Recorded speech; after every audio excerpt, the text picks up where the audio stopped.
جب مکہ کی گلیوں میں بتوں کی پوجا عام تھی، ظلم، ناانصافی اور جہالت کا دورہ تھا، اب ایک جوان تھا جس کا قد لمبا، جسم مضبوط، آواز گرجدار، نگاہ میں غیرت، دل میں جرت اور ہاتھ میں تلوار۔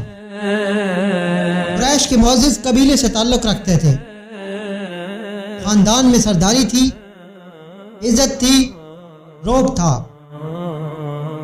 عمر فاروق کا بچپن بھی مکہ کی سختی میں گزرا۔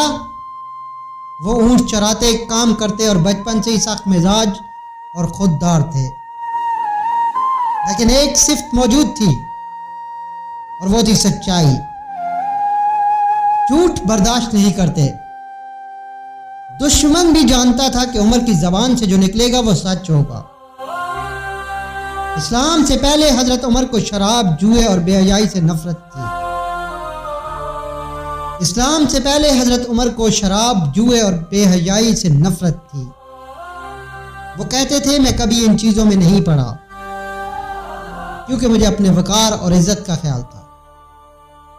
یہی عمر، وہی جوان قریش کے سفیر بنے، قبائل میں فیصلے کراتے اور ہر جگہ ان کی بات مانی جاتی۔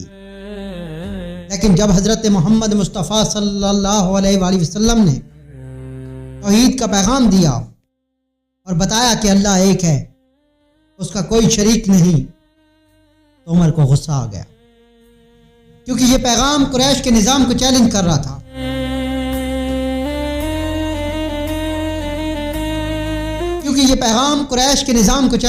تھا۔ ان کے آباء و اجداد کے دین کو جھٹلا رہا تھا۔ عمر نے اس پیغام کو بغاوت سمجھا، اور پھر وہ دن بھی آیا جب عمر کی آنکھوں میں آگ تھی، ہاتھ میں ننگی تلوار، اور قسم